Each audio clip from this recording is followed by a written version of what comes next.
going to talk a little bit about the Rebel Wilson situation here. Mm-hmm. But before we do, let me give this caveat here. You guys know that I generally won't cover stories that have nothing to do with the movies. Like if it's just celebrity drama, I generally try to stay away from it. My one rule, and you guys who have watched my show know that this is the rule. The times that I will allow those two to intersect is if it has a direct impact on an upcoming film. If at the center of it is an upcoming film, not a past film, but maybe a film that's right now or is coming out. There's a film that's directed by Rebel Wilson. And by the way, I've always liked Rebel Wilson. I think she's an absolutely dynamite performer. I think she's got terrific screen presence. Loved her in Jojo Rabbit. And I've always liked her in just about everything she's done and everything she's been in. And she was taking on this thing to be, some of you may not have heard of this, her first directorial film that she was directing. I believe it was called The Deb. Now, without going into all the details, some drama started to unfold on The Deb between her and some of the film's producers that led to allegations and then to lawsuits and things like that. Now, at the heart of it, from the best that I can read it, as I look at this Hollywood Reporter story, leaked audio reveals Rebel Wilson's PR team plotted to smear the movie producer as a sex trafficker. And we'll get into this here. But at the heart of it was one of the producers by the name of Amanda Ghost, which is a cool name, by the way. Yeah. Amanda Ghost. I guess Rebel Wilson started spreading things that Amanda Ghost and some other producers were embezzling money from the movie, to which Amanda Ghost and some of the other producers brought a lawsuit against Rebel Wilson for defamation, saying we embezzled money. Because listen, if you're a producer in Hollywood and you get accused of embezzling money from a production, you're never going to work again. That's it. Yeah. So they brought a lawsuit against Rebel. Then Rebel filed a counter lawsuit adding to the claims, saying that Amanda Ghost was sexually harassing the star of the movie. Like, oh my goodness, now it's getting salacious. But then the star of the movie came out and said, no, she didn't. I never said that Amanda Ghost like in any way acted inappropriate towards me. I don't know what Rebel Wilson's talking about. So anyway, you had this drama going on, and they debuted the film, I believe, at TIFF. I think it was TIFF they debuted the film at. And so we're waiting for it to come to be available to everybody else. Well, now it's taken a wild turn. And it brings up a larger issue about what is going on in the entertainment industry as a whole. So let's start with the Rebel Wilson situation. So as we point out this article here, there's an audio recording. I won't play it here for fear of copyright. There's an audio recording here that you can see down here on the page that basically alleges, it's allegedly of Rebel Wilson's PR team discussing setting up a smear campaign against that producer, Amanda Ghost, to discredit her. Now, one of the interesting thing is the guy in the thing is saying, okay, we can't just, where does it say? Yeah. We can't just do like, oh, she's a bitch and she sucks. It says in the recording, it's like we've got to go really, really heavy and connected to something heavy. And basically what the audio recording goes on, you hear, is this conspiracy for them to anonymously set up websites that claim that Amanda Ghost is a Hollywood madam. And she gets young women for her billionaire men friends. Oh, you motherfuckers. And you hear them planning this out, that they were going to set up this whole smear campaign and all this kind of stuff. And we're going to put this out there that she actually, does all this stuff and everything to completely try to discredit her, right? Now, at the heart of it was the PR agency called the Agency Group. Which I hate that name. But I do like the TAG. I like that. Yeah. TAG's a pretty cool acronym. Yeah. I could go with that. But yeah, called the agency group. Now, We're the company. we're the company. We're the company. And I'm going to trademark that. Yeah. I want that. Company.com.net. Yeah. So if you're sitting at home right now, though, and thinking, well, that's horrible. And they did, by the way. An anonymous website got launched that made the rounds. It was called Amanda Ghost is the Destroyer of Worlds. That was the name of it. And it went on to allege all these things that they talked about in this meeting. Let's set this up and blah, blah, all this kind of stuff, right? But if you're also sitting there at home and thinking to yourself, wow, why does that name the tag? I mean, first of all, that's disgusting. Right. What they're doing to this woman. But why does that name tag agency or the agency group? Why does that sound familiar? Why does that sound familiar? If the name of that PR group sounds familiar, it's because it's the same PR group that worked for Justin Baldoni in the Blake Lively stuff. It's the same PR company. Now, for those of you who may not keep up with this kind of nonsense, and we haven't talked about this stuff on the show because it's irrelevant to what movies are coming out, but this is directly connected to the Rebel Wilson thing, which is directly connected to the Deb, and a larger issue about how all this stuff is handled in Hollywood amongst the public. So the agency group is this. They had what was called the 4-month plan. Tell me if this sounds familiar with what was just going on with Rebel Wilson.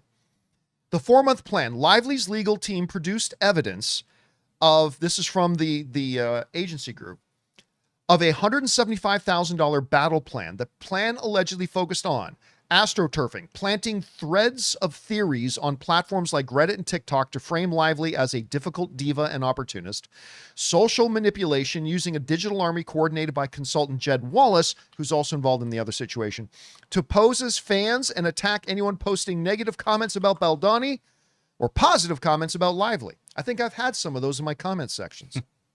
We want to take a second to thank a sponsor of today's video, Factor. Hey guys, you know how it is. Between the daily live show, tracking the latest box office numbers, and planning our next movie meetup in the van, my schedule gets absolutely hectic. Now, somewhere between the first warm weekend and realizing short season is getting close, eating well stops just being optional. Factor is how we stop letting a busy schedule be our excuse. They provide fully prepared meals designed by dietitians and crafted by chefs. I had their smoky Gouda mac and shredded beef after a long editing session last week on that Spider-Man Rights video I did, and it was amazing. So whether you're looking for calorie smart options or the new Muscle Pro collection, which is perfect if you're getting back into a workout routine, they have 100 rotating weekly meals to keep things fresh. And the best part? They are always fresh, never frozen, and ready in just 2 minutes with zero prep and zero stress. I love it, and I think you will too. So head over to factormeals.com/Campea50off and use the code Campea50off to get 50% off and free breakfast for a year. Offer only valid for new Factor customers with code and qualifying auto-renewing subscription purchase. Make healthier eating easy with Factor. Planting the creative control narrative. When rumors surfaced that Lively had commissioned her own edit of the film, It Ends With Us, TAG allegedly worked with to weaponize this. They reportedly leaked stories to friendly media outlets, framing her as someone who hijacked the film from its director. This was designed to shift the focus away from Lively's actual complaints regarding workplace safety and sexual harassment on set. And then, of course, there was the big "we can bury anyone." This is one of the heads of TAG. Perhaps the most famous piece of evidence in the Lively case is the series of texts obtained from forensics examination of the publicist's phones. In one message, Melissa Nathan of TAG reportedly wrote, "We can bury anyone."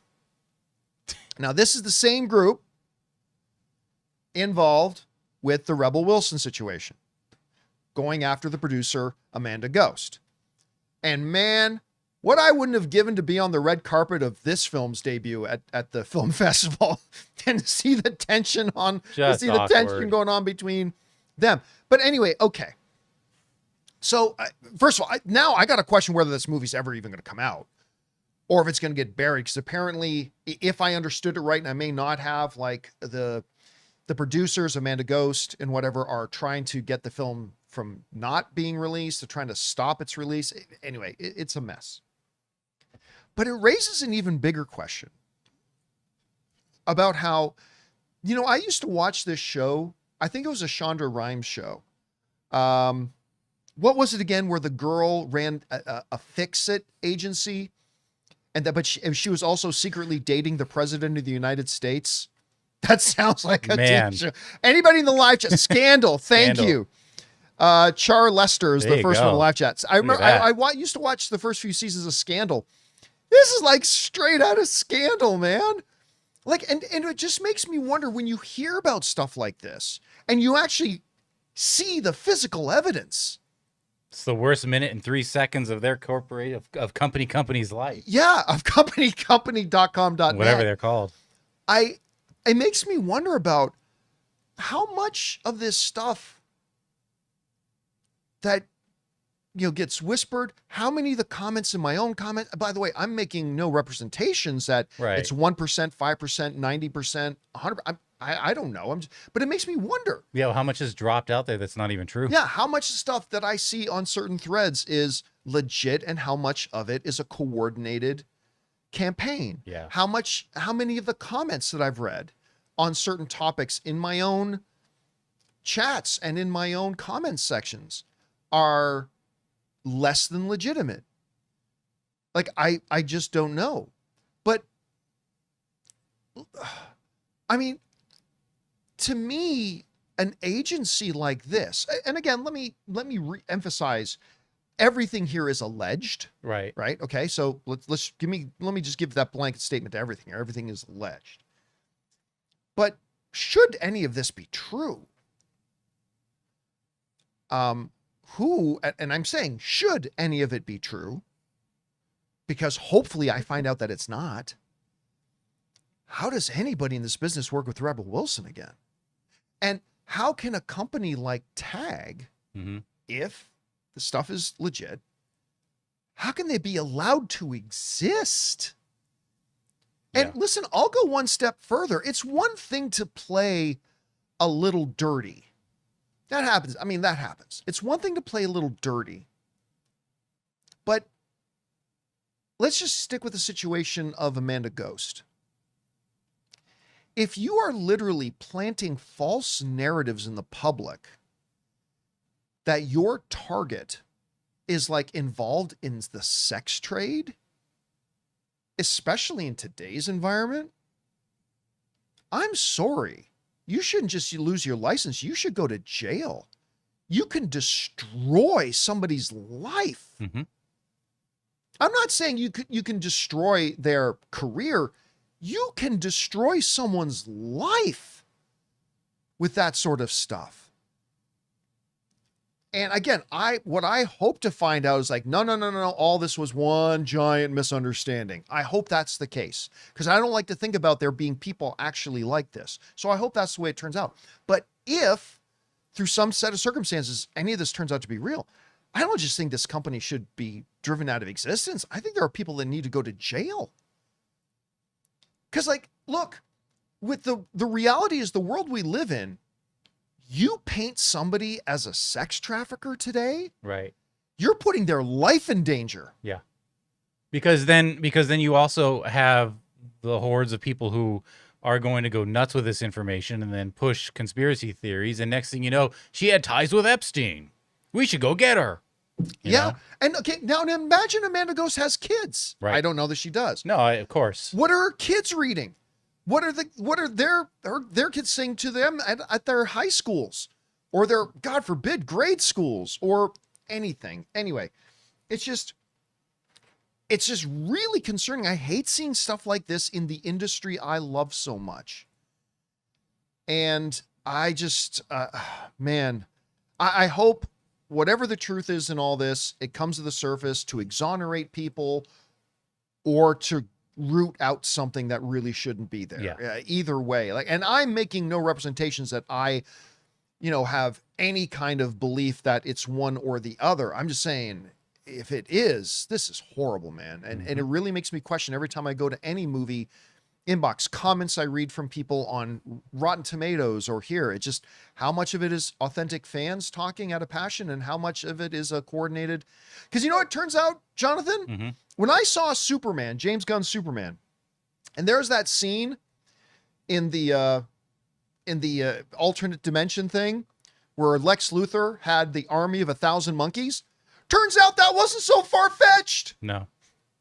Turns out there's actually that is art based on some reality. You And know, that sucks. Yeah, it does. And you did mention prison. I'm trying to just think of the myriad of ways you could end up. Because if you are saying that you're creating websites and you're falsifying that this person runs these websites, then there could probably be a case for prison. I mean, again, Because you're falsifying someone's identity. Like, look, and I'm not talking about saying, I think this person's stupid. Well, okay, you can say that, you don't go to jail. But I mean, when you start saying somebody is like literally in the human trade. Yeah, but you're creating websites and saying they own these websites and these are run by that. You know what I mean? So yeah. So again, this is a messy situation, which should have been a fun celebration of a Hollywood star getting her first directorial project out there. This should have been a great feel-good story, and instead it's turned into something really horrible. Anyway, guys, question is for you. What do you think about this? You know what? Never mind. Don't leave your comments, because I have no way of knowing if they're real or not. Hey guys, thanks so much for watching this video. Make sure you like the video, leave a comment, and subscribe to our channel. And don't forget, we have a daily podcast called the John Campea Show Podcast, available on Apple Podcasts, Spotify, or your favorite podcasting app of choice. Go and subscribe to it today so it'll be there when you need it.